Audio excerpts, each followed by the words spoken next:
करीम शहनशीन पे तशरीफ़ फरमा, क़ायदीन इकराम, महफ़िल में मौजूद बुज़ुर्ग हज़रात, नौजवान साथियों, मेरी खुशनसीबी वो फ़िरोज़ वक्ती है कि मैं आज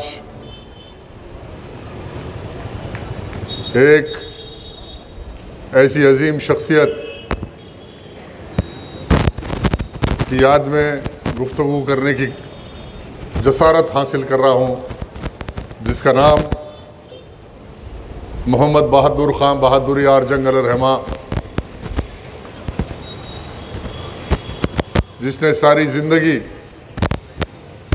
कौम व मिल्लत के लिए वक़्फ़ की, जिसकी ज़िंदगी एक तारीख़ साज़ ज़िंदगी रही। और अर्ज़ दक्कन को ये फ़ख्र है कि अल्लाह का करम है कि सरज़मीन दक्कन पे अल्लाह रब्बुल आलमीन ने ऐसे सपूतों को पैदा किया जो कौम व मिल्लत को बेदार किया। आज जो कुछ इज्तिमाइयत आप देख रहे हैं मुसलमानों में अर्ज़ दक्कन पर, यह क़ायद मिल्लत की कोशिशों और काविशों का नतीजा है। आज की नौजवान नस्ल से मेरी दरख्वास्त है कि आज आलमी हालात को आप आपके सामने रखें और सारी दुनिया का जायज़ा ले। इसलिए यकीनन रोज़मर्रा की ज़िंदगी एक कश्मकश के ज़रिए ज़िंदगी उलझी हुई, और ऐसे हालात में ये भी हम पे आयद है कि इस्लाम की इज्तिमाई ज़िंदगी यही आपकी शिनाख्त है। और जो कौम अपनी शिनाख्त की परवाह नहीं करती, वो कौम को इज़्ज़त व एहतराम की नज़र से देखा नहीं जाता। आज से 1450 साल पहले अल्लाह के हबीब ने पैगाम दिया था कि सबसे अफजल रिश्ता अगर दरमियान में मुसलमानों के है तो वो है कलमे ला इलाहा इल्लल्लाह मुहम्मदुर रसूलुल्लाह। और जब तक इस 1400 साल में अल्लाह रब्बुल आलमीन ने मुफक्किरों को पैदा किया, उलमाओं को पैदा किया, क़ायदीन को पैदा किया, मुजद्दिदों को पैदा किया, और सबका यही पैगाम था कि ला इलाहा इल्लल्लाह मुहम्मदुर रसूलुल्लाह। इस कलमे की ताकत को समझो और इस कलमे की बुनियाद पे मुत्तहिद हो जाओ। लेकिन आज अगर जो भी मसाइल है, चाहे वो इलाक़ाई सतह के मसाइल हो या कौमी सतह के मसाइल हो या आलमी सतह के मसाइल हो, अगर उन मसाइल का आप जायज़ा ले तो आपके सामने यही है कि आपकी सबसे बड़ी कमज़ोरी ये है कि हमारे दरमियान में आज कलमे के रिश्ते की ताकत को एहसास और महसूस नहीं किया जाता। अल्लाह के हबीब ने फरमाया कि सलमान हो फ़ारस के और सोएब व रूम के, अल्लाह के हबीब ने ईमान व क़ुव्वत के रिश्ते में बांध कर ये ऐलान फरमा दिया कि खून के रिश्तों से अफजल कोई रिश्ता है तो कलमे ला इलाहा इल्लल्लाह मुहम्मदुर रसूलुल्लाह है। आज आप गौर कीजिए, इस्लाम की तारीख़ सारी भरी पड़ी हुई है कि इस्लाम की तारीख़ में जब जब मुसलमान फातेहाब हुए तो उनके पीछे अगर कोई चीज़ सबसे बड़ी ताकत थी तो उनका इत्तेहाद था, उनके कलमे के एहसास था, और एक दूसरे मुसलमान के लिए जीना और मरने की वो जिद्दोजहद थी कि मुसलमानों ने जिद्दोजहद की। आज सरज़मीन दक्कन पर क़ायद मिल्लत नवाब बहादुर यार जंग अलरहमा ने भी वही कारनामा किया था जो 1400 साल में हमारे बुज़ुर्गों ने किया था। एक ऐसे दौर से जब हिंदुस्तान गुज़र रहा था, एक तरफ अंग्रेज़ों की हुकूमत थी और इस मुल्क में बर्बरियत थी, इस मुल्क में जुल्म था अंग्रेज़ों का, और इलाक़ाई सतह पर यहाँ पर उस्मान अली ख़ान की हुकूमत थी, आसफिया ख़ानदान की हुकूमत थी। लेकिन हालात ऐसे थे, हुकूमत के बावजूद मुसलमान मुंतशर थे, यक़ीदों की बुनियाद पे मुंतशर थे, नज़रियात की बुनियाद पे मुंतशर थे, और कोई मज़लूम का पूछने वाला था ना मज़लूम की फ़िक्र करने वाला था। वैसे हालात में अल्लाह रब्बुल आलमीन ने एक शख्स को पैदा किया और जिसका नाम बहादुर ख़ान था, जो नज़ीर यार जंग के घर में पैदा हुए, और पैदा होते ही यतीम हो गए। और उस यतीम बच्चे ने उठकर हैदराबाद के अंदर मुसलमानों के दरमियान में जब ये पैगाम दिया, दावत इस्लामी का काम शुरू किया कायद मिल्लत ने। कायद मिल्लत ने कोई हुकूमत कायम करने के लिए, कायद मिल्लत ने किसी कौम की राय की बुनियाद पे क़ियादत हासिल करने के लिए नहीं, कोई इलेक्शन जीतने के लिए नहीं, बल्कि अंजुमन इस्लामी का क़याम अमल में लाकर इस्लाम के पैगाम को, दावत के पैगाम को आगे बढ़ाया। इस दावत के पैगाम को समझना होगा। आज मुसलमान अपनी ज़िम्मेदारी अगर नहीं समझेगा तो जो हालात आज टीवी चैनलों पे देख रहे हैं, चाहे ज़रा अबलाग टीवी चैनल हो या प्रिंट मीडिया हो, आपके सामने है कि आज खून के आंसू सारी दुनिया मुसलमानों को रुला रही। फ़लस्तीन की सरजमीन के वाक़यात आप देख रहे हैं, ताज़ा तरीन वाक़यात मैं अभी टीवी पे देख के आ रहा हूँ। कोई पुरसान हाल है, ना कोई पूछने वाला है, बल्कि आज दहशतगर्दी की कोख से इतने दहशतगर्दी जन्म ले रही। आज इंसाफ की बात करने का दहशतगर्दी है। आज मासूम बच्चा AK-47 से भून दिया जा रहा माँ बाप के सामने, लेकिन वो माँ बाप दहशतगर्द है जो बच्चे को पैदा किए थे।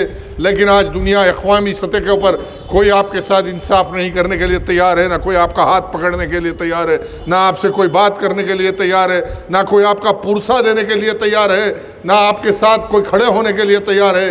इन हालात के अंदर आपकी जिम्मेदारी है कि दुनिया अगर आज दो ग्रोहों में बट गई, एक ग्रोह वो है जो अल्लाह की वैदानत का ऐलान कर रहा है, रूह ज़मीन पर अमन के पैगाम को, इंसाफ के पैगाम को क़ायम करना है, इंसानियत के पैगाम को क़ायम कर रहा, समाजियत के पैगाम को क़ायम कर रहा, भटकती हुई इंसानियत को ये पैगाम दे रहा कि अल्लाह की राह में आ, क़ूलू ला इलाहा इल्लल्लाह तुफ़्लिहून, अल्लाह की राह में आ जाओ फलाह पा जाओगे। लेकिन आप कायद मिल्लत ने वही पैगाम दिया था, दावत का काम शुरू किया था कायद मिल्लत ने। कायद मिल्लत का सबसे बड़ा कारनामा यह है कि कौम के शऊर को बेदार किया, दावत का पैगाम दिया। आज ये समझा जा रहा कि दावत का काम सिर्फ तबलीगी जमात वालों का काम है। भाई, दावत का काम सिर्फ वो जमात का काम ये नहीं, हर मुसलमान की जिम्मेदारी है कि दावत के पैगाम को रूह ज़मीन के कोने कोने, चप्पे चप्पे में, आज टीवी चैनल, इंटरनेट पे आप जाके देखो, दावत का काम आज दुनिया के हर खित्ते, हर कोने के अंदर पैगाम चल रहा है और लोग मुशरब इस्लाम हो रहे हैं।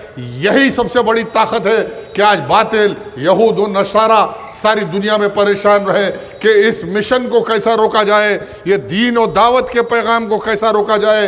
दावत के पैगाम को रोकने के लिए ये फ़लसफ़ा तैयार किया गया कि आज अमेरिका के टेबल पे कोई चीज़ है तो कुरान का फ़लसफ़ा जिहाद है, आज अक़वामी मुत्तहिदा के टेबल पे कोई बात है तो वो फ़लसफ़ा जिहाद है।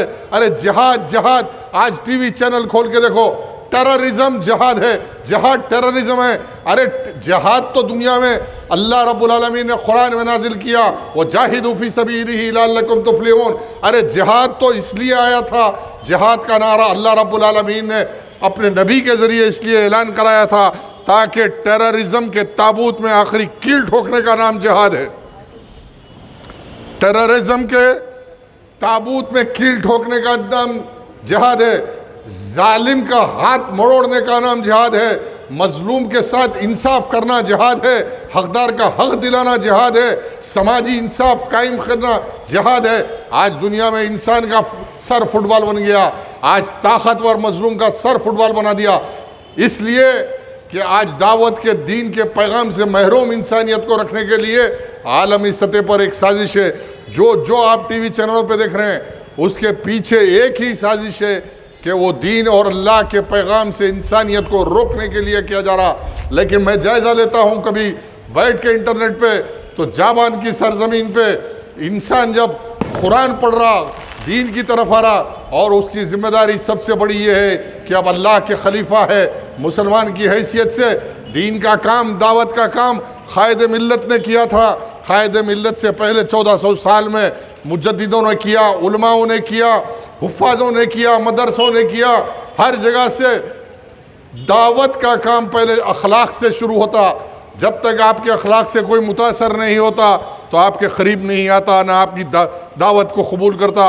अगर आप दावत किसी के घर पे देते तो ये समझ के देते कि आपके समाजी ताल्लुकात है, तो घर में कोई फंक्शन है तो दावत देते। वैसे ही समाजी सतह पर जब तक अखलाक की बरतरी आप पैदा नहीं करोगे, अपने अखलाक को नहीं सुधारोगे, दियानतदार नहीं बनोगे और इंसाफ पसंद नहीं बनोगे और समाज में पाकज़गी को फ़रोख्त नहीं दोगे तो आपकी दावत को कोई कबूल करने वाला नहीं था, रद्द होगा। आज दावत का काम कायदे मिल्लत ने जब किया तो 1927 में अंजुमन इस्लामी को कायम किया, दावत का काम शुरू किया।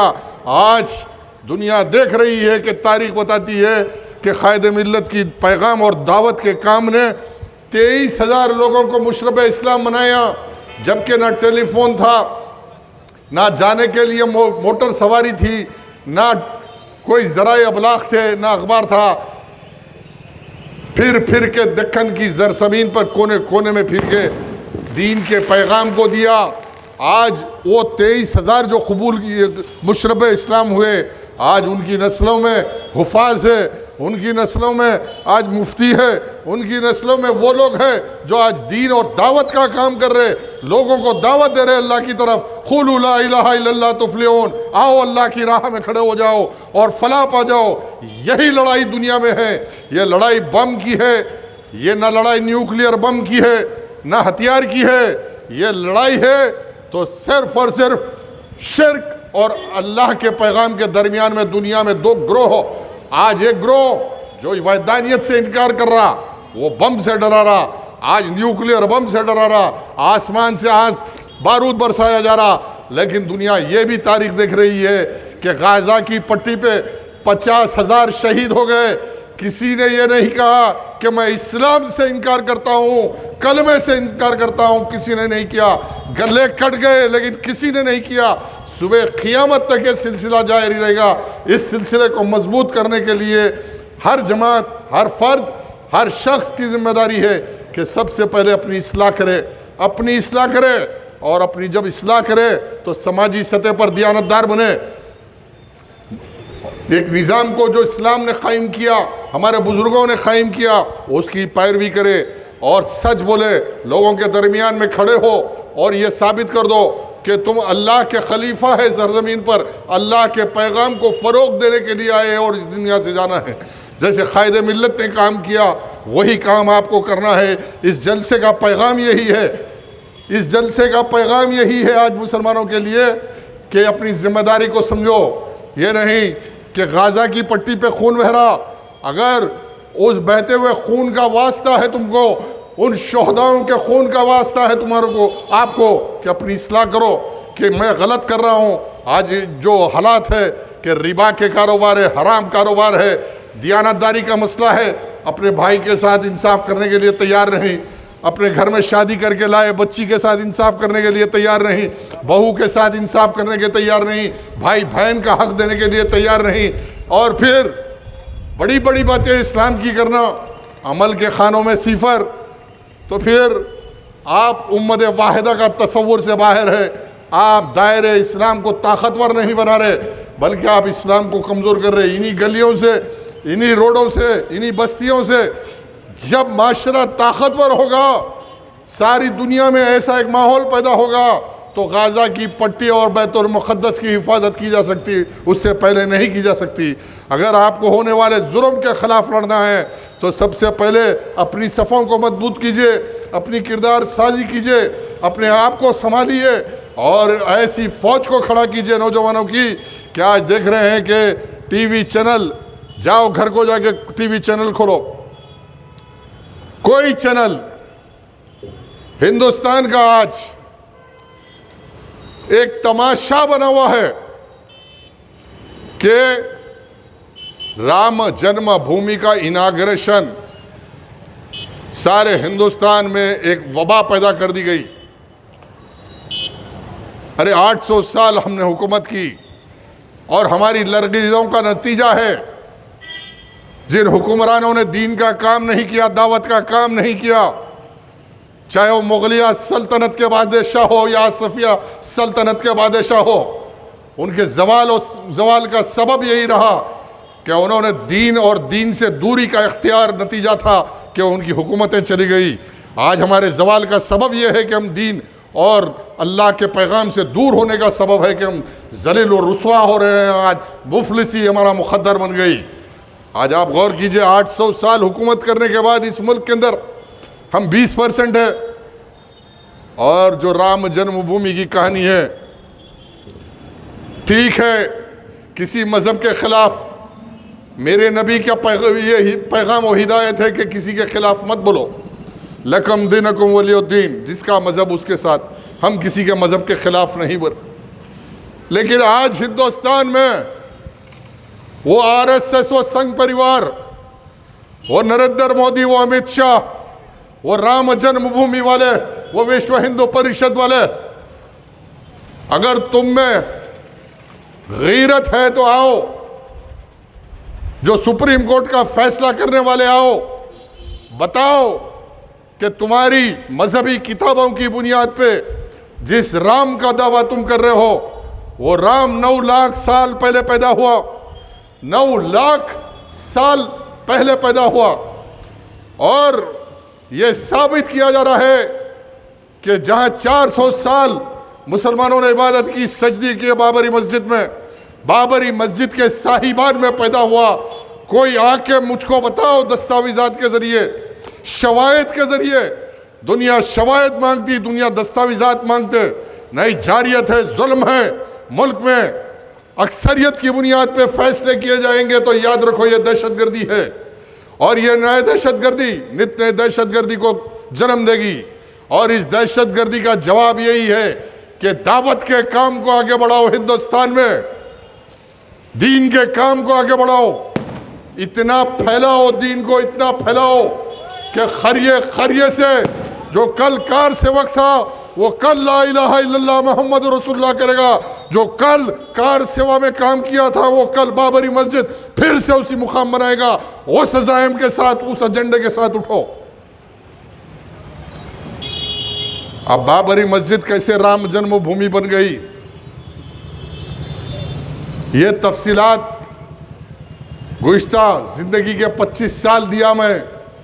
बाबरी मस्जिद के लिए जेलों को गए, और सबसे बड़ा इसके अंदर अगर कोई खामी है, मैं किसी पे तनकीद करना नहीं चाहता, लेकिन जिन लोगों का काम था उन लोगों ने काम को इस तरीके से अंजाम दिया कि 5 मार्च 2023, याद रखो ये तारीख को, ना राम जन्मभूमि वालों के पास कि उनके राम पैदा हुए बाबरी मस्जिद में उसका कोई सबूत था, ना दस्तावेजात थे।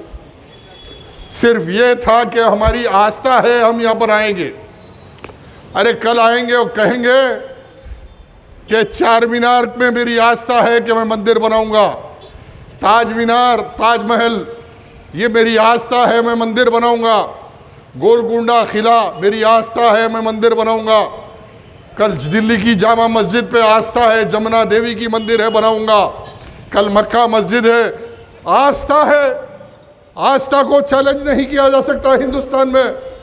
अब तो सुप्रीम कोर्ट भी कह रहा है कि आस्था की बुनियाद पे दे दो। अब ज्ञानवापी मस्जिद मांग रहे, कृष्ण जन्मभूमि मांग रहे, ईदगाह मांग रहे, हिंदुस्तान के 4000 मंदिर मांग रहे। अगर इसके खिलाफ कोई बोला तो कह रहे कि अरे अमन को ख़राब कर रहे हिंदुस्तान में। याद रखो, ये हिंदुस्तान मेरे असलाफ का मनून मिन्नत है। इस हिंदुस्तान की आज़ादी मेरे असलाफ के मरून मिन्नत है। जब इनकी आज़ादी अंग्रेज़ों के पास ग़ुलाम थी, क़ैद थी, उसको आज़ाद हमने कराया। हज़रत बुज़ुर्गों के ज़रिए जब अंग्रेज़ों से लड़ाई, ये 1857 की लड़ाई। आज आरएसएस तुम क्या जानते, संघ परिवार तुम क्या जानते। अरे हिंदुस्तान को तुम्हारे पास था क्या? कुछ नहीं था। यही तो आरएसएस थी जो अंग्रेज़ों के अहलकार की हैसियत से हिंदुस्तान में काम करती थी। उस वक्त में हिंदुस्तान में आज़ादी का तसव्वुर और खिलाफत की तहरीक हमने चलाई। 18,000 उलमा शहीद हुए, जाम शहादत पिए। आज उस तारीख को सर्व किया जा रहा और बावर किया जा रहा कि मुसलमान इस मुल्क में अमन। अरे बाबरी मस्जिद का नाम लेके अगर कोई कहा कि नहीं भाई इंसाफ नहीं हुआ, चाहे कोई हो, आज अगर राय शुमारी करो हिंदुस्तान में, अरे मुसलमान तो मुसलमान, हिंदुस्तान का 80% हिंदू ये इस बात पे कायम हो जाएगा कि ये फैसला गलत हुआ। हिंदुस्तान के अंदर मुट्ठी भर दहशतगर्द हिंदुत्व के नाम पर आज सिस्टम को कैप्चर किया, एक मूवमेंट चलाया जा रहा कि हर जगह पर हिंदुत्व के नाम पर अगर कुछ बोलो तो जय श्री राम के नाम पे मारा जाएगा, एक तमाशा रचाया जाएगा। याद रखो ये खेल ज़्यादा दिन नहीं चलेगा। याद रखो ये खेल हिंदुस्तान में ज़्यादा दिन नहीं चलेगा। आज हिंदुस्तान के 2024 के इलेक्शन की शपबंदी हो रही, तमाम सेकुलर जमातें एक तरफ आ रही और सिर्फ फ़र्क है तो थोड़े ज़्यादा वोटों का फ़र्क है। अगर मुसलमान हिंदुस्तान में 20 करोड़ और अपनी जिम्मेदारी को महसूस कर ले, जिस तरह कर्नाटक में हुआ, बीजेपी का सुपड़ा साफ कर दिए। जब तेलंगाना में निकले तो बीजेपी के अहलकार का सुपड़ा साफ कर दिए। 2024 में हिंदुस्तान में जब भी इलेक्शन होगा, याद रखो मुसलमान हिंदुस्तान के चप्पे चप्पे खरिये के अंदर ऐसे निकलेगा, वोट डालेगा, नरेंद्र मोदी और बीजेपी का सफाया कर देंगे। हिंदुस्तान में हम एक साझेदारी चाहते, हम फिरका परस्ती का खात्मा चाहते, हम उन लोगों के साथ काम करना चाहते जो इंसानियत में यकीन रखते, गंगी जमनी तहजीब में यकीन रखते। हम उन लोगों के साथ ज़रूर काम करेंगे, उन लोगों को दीन और दावत का काम करेंगे, उनको हमारे अखलाक के ज़रिए, हमारी दियानतदारी और ईमानदारी के ज़रिए बताएंगे। अगर इस मुल्क के वफादार कोई है तो अब्दुल हमीद की शक्ल में हम हैं, ब्रिगेडियर उस्मान की शक्ल में हम हैं, इस हिंदुस्तान के पासबा हम हैं, हिंदुस्तान के रक्षक हम हैं। कोई आरएसएस, अरे आज लूटा किसने इस मुल्क को? आज अगर मुल्क का खसारा हुआ, मुल्क के आज 20 लाख करोड़ रुपए के खसारे में हिंदुस्तान है, तो इसका जिम्मेदार मुसलमान है। क्या मुसलमानों ने लूटा हिंदुस्तान को? अरे इन्हीं आरएसएस वालों ने, जनसंघियों ने, इसी विश्व हिंदू परिषद वालों ने, इसी राम जन्मभूमि वालों ने इस हिंदुस्तान को लूटा और इल्ज़ाम हमारे सर है कि हम दहशतगर्द है। अरे इंसाफ जब तक नहीं होता, अमन कायम नहीं होता। ये समझ रहे आज ताकत की बुनियाद पर एक इमारत खड़ा करके तमाशा कर रहे। फैज़ाबाद में एक तमाशा चल रहा टीवी चैनलों पे और पेड मीडिया एक मूवमेंट चलाया जा रहा, लेकिन इसके बावजूद ये देखा जा रहा कि मुल्क के अक्सरियती तबके से ताल्लुक़ रखने वाले लोग इससे मुतासिर नहीं हैं और बीजेपी हो, आरएसएस के साथ नहीं, मुट्ठी भर लोग ये फंडिंग के ज़रिए, ये गुजरातियों की फंडिंग, ये मारवाड़ियों की फंडिंग के ज़रिए चल रहा। आज इस मुल्क में शपबंदी की ज़रूरत है, हिकमत की ज़रूरत है।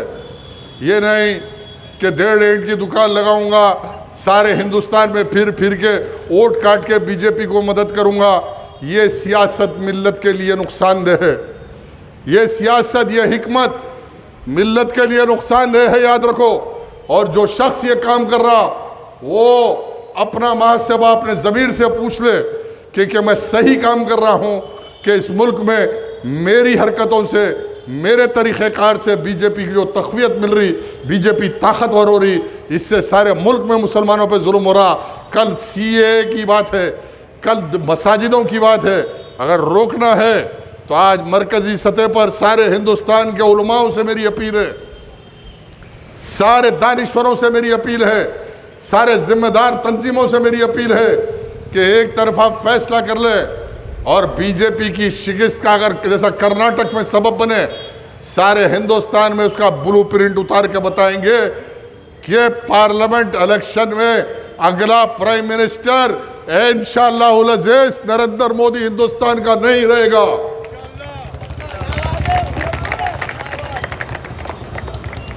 अब रही बात इलाके वारियत की कि इलेक्शन लड़े ना लड़े, हम तो साफ दिली से हमेशा कोई इस्लाह के लिए तैयार नहीं है तो आप क्या कर सकते, बताओ मेरी बात। मक्का मस्जिद से दावत दिए आओ, नहीं आते। नए गुरूर तकब्बुर है कि हर कोई हमारे सामने हाथ बन के खड़े रहना, हर कोई हमारी खुशामद करना, ये इस्लामी मिजाज है ना इस्लामी तंजीम है। आज ज़िम्मेदारों से मेरी दरख्वास्त है कि आप जायज़ा लीजिए कि जिस जमात को क़ायद मिल्लत ने जिस मकसद के लिए, जिस एजेंडे के लिए क़ायम किया था, मैं तमाम मजलिस इत्तेहादुल मुस्लिमीन के कारकुनों को गैर नहीं समझता, मेरा अपना भाई समझता हूँ। मेरे दरमियान में एक रिश्ता है, ला इलाहा इल्लल्लाह मोहम्मद रसूलुल्लाह। इस रिश्ते से बढ़ के कोई रिश्ता नहीं है मेरे लिए। वादहू ला शरीका लहू, मेरे लिए वादहू ला शरीका लहू, इस रिश्ते से बढ़ के कोई रिश्ता नहीं है। अगर मेरे से कोई गलती है तो आओ, मैं इस्लाह करने के लिए तैयार हूं।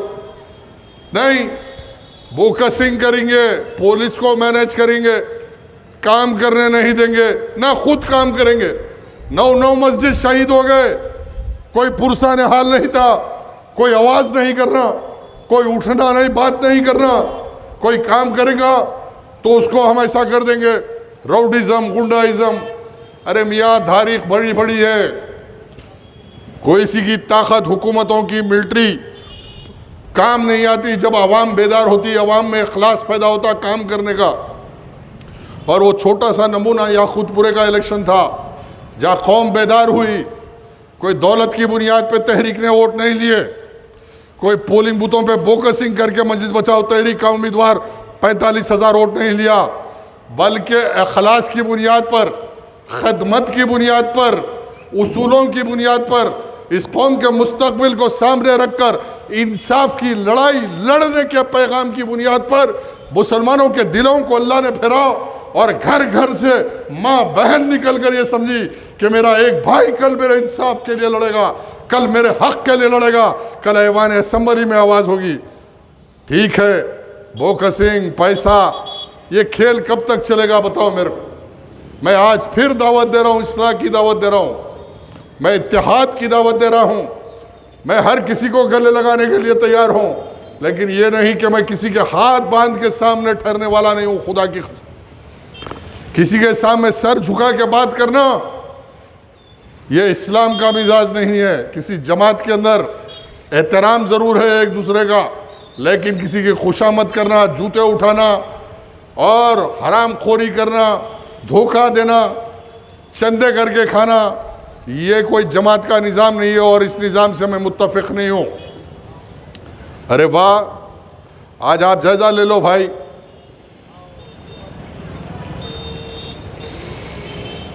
अगर किसी को इनकार है तो एक नौजवान काम कर रहा ना हैदराबाद में, अमजदुल्ला खान, परजा दरबार चला रहा। परजा दरबार क्या है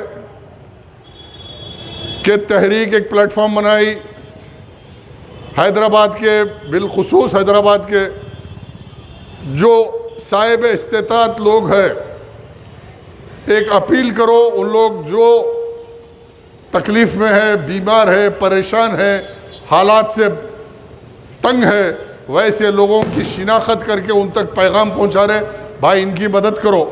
और आप देख रहे कि अल्हम्दुलिल्लाह 4 साल 3 साल से काम कर रहा बच्चा अमजदुल्ला खां, लोग लाखों रुपए दे रहे, कई घरों में मुसलमानों की खिदमत हो रही, कई बच्चे पढ़ रहे, कई बीमारों का इलाज हो रहा, काम चल रहा, काम कर रहे। अरे आपके पास तो हजारों करोड़ रुपए है ना मेरे भाई, आप क्यों नहीं कर रहे? आप 200 करोड़ के बंगले में रहते, आपकी एक एक गाड़ी 5-5 करोड़ रुपए की है, आप क्यों नहीं कर रहे? करो ना, निकल के काम करो, बस्तियों में जाओ, खटके मार के पूछो घरों के क्या हालात है, जाओ तालाब कट्टा जाओ, खान नगर जाओ, काला पत्थर जाओ, वट्टापल्ली जाओ, बडलागुड़ा जाओ, गौस नगर जाओ, गंगा नगर जाओ, याकूतपुरा जाओ, पूछो घरों के ऊपर आज मुसलमान कैसे हालात के अंदर जिंदगी गुजार रहा। अरे दूर तो दूर, तुम जिस हल्के से नुमाइंदगी कर रहे उस हल्के के मुसलमान तुमसे मुत्तफिक नहीं है, तो तुम क्या क़ियादत करोगे हिंदुस्तान के मुसलमानों की? एक माहौल बना दिए, बीजेपी का मीडिया पूरा, हर चैनल आरएसएस का कंट्रोल का चैनल है। अब लेके आ रहे, बता दिए मियाँ, इनको फोटो बता रहे, इनको बात कर रहे। अब उसके बाद तबसरा शुरू, ऐसा तबसरा कि हिंदुओं में खौफ पैदा करना। बीजेपी ये चाहती कि किसी मुसलमान को दिखा के हिंदुओं को डराना और उनको मुत्तहिद करके उनसे मफादात को हासिल करना, वोट हासिल करना, इख्तिदार हासिल करना, ये धंधा, ये पॉलिसी आरएसएस की है। अरे ठीक है, तुम्हारी सियासत तुमको मुबारक, दारुस्सलाम बैंक से हजारों करोड़ रुपए आप इंटरेस्ट में, सूद में वसूल करें, किसी को माफ़ करते क्या बताओ मेरे को? करो ना काम। अरे बल्कि परजा दरबार से कोई मजलूम मुस्तहक आया उसकी अपील डाले। कई बहनें आती, मुसलमान बहनें बुरखा पोश, आओ आके एक दिन देखो, कोई उसका टेलीफोन नंबर देती, गूगल नंबर देती। अब इन्हों के आईटी सेल बना लिए, MIM का आईटी सेल। उनका काम क्या है, प्रजा दरबार के अंदर किसकी अपील हुई उसका नंबर निकालना, गालियां देना, औरतों को नंगे नंगे गालियां देना। आके औरतें रो रहे, अरे साहब अपील डाले तो गालियां दे रहे। मैं बोला अल्लाह से रुजू होके कहो, हम तो नेक काम कर रहे, पुलिस स्टेशन में कंप्लेंट देना पड़ रहा। आवारा अवबाश लोगों को बिठा के गालियां देना, ऐसे ऐसे गालियां ये कौन कर रहे, सब मालूम इसके पीछे किसका जहन है। अरे तुम अच्छाई को रोक नहीं सकते। 1400 साल पहले मक्के की सरजमीन पे अबू जहल ने भी यही कोशिश किया था कि मेरे नबी ने जब इंसाफ की बात की, हक की बात की और मजलूमों के साथ देने की बात की, तो अबू जहल ने जो तरीक़ाकार इख्तियार किया था वही तरीक़ाकार आज यहाँ हैदराबाद के अबू जहल अबू लहब इख्तियार किए हुए हैं। और इसका मुकाबला किया जाएगा, ज़रूर करेंगे मुकाबला। हम कोई तशद्दुद का काम, तहरीक की पूरी तारीख आपके सामने है। 1992 बाबरी मस्जिद की शहादत से लेकर आज तक हमने कभी अल्हम्दुलिल्लाह कोई ऐसा काम नहीं किया जो आपस में मुसलमानों में झगड़ा होकर मुसलमानों का खून का खतरा गिरा। मुसलमानों के खून के खतरे की अहमियत है हमारे पास। हम कोई तशद्दुद से काम नहीं करते। बहरहाल तशद्दुद से काम करने वाले क्या, रौडियों को जमा करो, गुंडों को जमा करो। अरे अल्हम्दुलिल्लाह अल्लाह बहुत बड़ा है, इंशाअल्लाह अल्लाह हमारा वकील है, कोई हमारे से मुकाबला नहीं कर सकता। आज मेरा पैगाम इस जलसे से यह है कि दावत के काम की अहमियत को समझो। समाजी सतह पर आपके महल्ले में कोई परेशान है, अल्लाह आपको इस्तिताअत दिया, अपने बच्चों पे आप शॉपिंग पे खर्चा करते, अपने बच्चे को 10,000 के कपड़े दिलाते। मेरी गुजारिश है एक नाचीज़ की कि घर के पड़ोस में बाड़ों में रहने वाले बच्चों की एक 500, 800, 1000 रुपये फ़ीस भर दो, ताकि वो बच्चा भी पढ़ के कल मुसलमानों में खड़ा होगा, मिल्लत ताकतवर होगी। वही काम प्रजा दरबार में अमजदुल्ला खान कर रहा कि मिल्लत की बुनियाद को ताकतवर बनाकर बच्चों को पढ़ा लिखा कर खड़ा करना। जो काम RSS और BJP ने हिंदुस्तान में किया उसका मुकाबला किया जा सकता। आज मेरी दरख्वास्त है, अपील है, मेरी बात को समझो। कायदे मिल्लत नवाब बहादुर यार जंग रहमान ने मजलिस इत्तेहादुल मुस्लिमीन को इसलिए कायम किया था कि नेक बनो एक बनो। उनका नारा था नेक बनो एक बनो, एक अल्लाह एक रसूल, एक कुरान, एक किबला, एक कलमे की बुनियाद पे मिल्लत को जब तक मुत्तहिद नहीं होगे दुनिया में तुमको इज्जत की तरफ नहीं पुकारा जा सकता, तुम गालिब नहीं हो सकते। आज मैं कोई गुफ्तगू ऐसी नहीं करूँगा जिससे किसी को तकलीफ़ हो। चाहे मुझको कई आज बदतमीजी सोशल मीडिया पे आ रहे, आवारा अवबाश लोगों को मुंतखब किए, एडमिनों को बिठाया जा रहा, सोशल मीडिया में बैठ के गालियाँ दे रहे। अरे दो, जितनी गालियाँ देना है दो, मेरा काम करता रहूँगा, दुनिया से रुखसत हो जाऊँगा। इसका फैसला आखिरत में अल्लाह मेरे हक़ में करेगा। ये मेरा ईमान है कि मेरा इंसाफ मेरा अल्लाह करने वाला है। इस नज़रिए से इस तहरीक के लोग बैठे हुए हैं। यहाँ कोई दौलत कमाने के लिए कोई तहरीक का कायद नहीं बैठा, इस नज़रिए से बैठा कि मैं आज जो मिल्लत का खिदमत करूँगा कल ये मेरी आखिरत में मेरी मग़फ़रत का सौदा बनेगा, सबब बनेगा। इस नीयत से तहरीक काम कर रही। इस्लाह की बात है तो तहरीक का हर फर्द इस्लाह के लिए तैयार है। नहीं, इस्लाह नहीं चाहते, सिर्फ इत्तेहाद ड्रामा कब रहता, इलेक्शन आए तो इत्तेहाद का ड्रामा, वो बाजा बजता। अब आप देख लिए ना, गुज़िश्ता इलेक्शन में उलमाओं को ज़बरदस्ती करके बयानात लिए गए। 154 उलमा के मशाइखीन का इश्तिहार आया कि TRS पार्टी को तायद करो मुसलमान। उस लिस्ट के अंदर बहुत सारे उलमा मशाइखीन जिससे मैं भी ताल्लुक़ रखता हूँ, मेरे से भी बहुत अच्छे खुशगवार ताल्लुक़ात है। पूछा गया तो बोले कि अब क्या कर सकते हैं मियाँ, सिर्फ ज़बरदस्ती को एक आदमी आया, दस्तखता लिया, चले गया। अरे 154 उलमा की तायद के बाद भी एक जमात हार गई ना, ये उलमाओं की बेइज्जती नहीं करा रहे क्या तुम? आज सोचना होगा, उलमाओं की इज्जत से खेला जा रहा, मशाइखीन की इज्जत से खेला जा रहा। फिर इत्तेहाद की बड़ी बड़ी बातें, ऐसा हो रहा। अरे तुम फेल हो गए, अरे बाबरी मस्जिद के काम में तुम फेल हो गए। अल्लाह की कसम जिसके कब्जे में मेरी जान है, अगर मैं उस रुतबे पे होता जो तुम थे और एक्शन कमेटी तुम्हारे हाथ में थी, मेरे हाथ में होती, बाबरी मस्जिद की ईंट का कंकर को धक्का लगता तो बीजेपी आरएसएस के हिंदुस्तान में तार तार तार तार अलग करके बता देता कि हिंदुस्तान में कलमे ला इलाहा इल्लल्लाह बोलने वालों की क्या ताकत है। ठीक है, अब 2 मस्जिदों का चल रहा, ज्ञानवापी मस्जिद, अब वोट दो बोल रहे। अरे फिर वोट देने के बाद आपके मंसूबा क्या है बताओ भाई, आप क्या करते? नहीं मैं बैरिस्टर हूं। अरे बैरिस्टर है तो मियाँ तुम एक मुकदमा मुसलमानों के लिए किसी अदालत में बाबरी मस्जिद के लिए या बिलखेज बानू के साथ जो नाइंसाफी हुई टीवी चैनलों पे आ रहा कि दहशतगर्दों ने, आरएसएस वालों ने 14 खानदान के लोगों को मार दिया, आमेला मुसलमान बहन की असमत रेजी की, इसके बावजूद इस दहशतगर्द मोदी और अमित शाह ने उसको रिहा किया। एक बड़ी जिद्दोजहद चली अदालत के अंदर, अदालत शर्मिंदा हो गई हिंदुस्तान में कि ऐसे शर्मनाक वाक़यात पे, और उसके बाद उनको कैद किया गया। तो तुम्हारा कारनामा क्या है बाबा?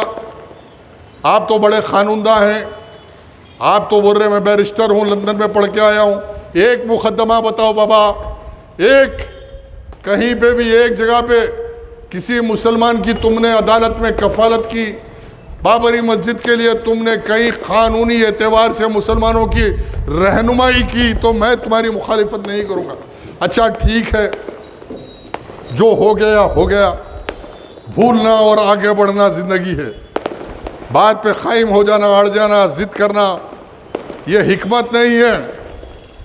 मैं फिर दोहरा रहा हूँ मेरी बात को, भूलना, आगे बढ़ना और काम करना।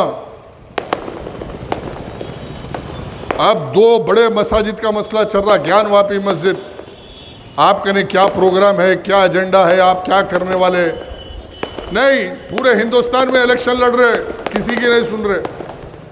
अरे अब टाइम आया, आप बताओ ना।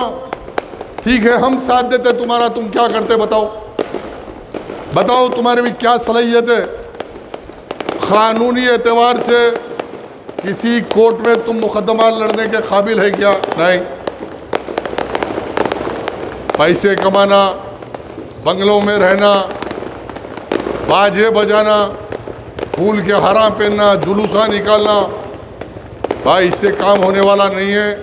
और जो लोग आज गलत फहमी में मुलविस है तहरीक के ताल्लुक से, मेरी अपील है, गुजारिश है, आप गलत फहमी से बाहर निकलिए। और तमाम हर जमात के हर मुसलमान से मेरी अपील है कि सोच समझ के फ़ैसला कीजिए, तहरीक का साथ दीजिए। इंशाअल्लाहुल अज़ीज़ तहरीक मिल्लत के हक़ में जो फ़ैसला रहेगा, मिल्लत के ज़िम्मेदारों और बुज़ुर्गों से मशवरे के बाद फ़ैसला कर लेगी। और जब फ़ैसला कर लेगी तो फिर तहरीक पीछे नहीं हटेगी। अभी भी जाते जाते कर रहा हूँ, इस्लाह के लिए तहरीक के दरवाजे खुले हैं।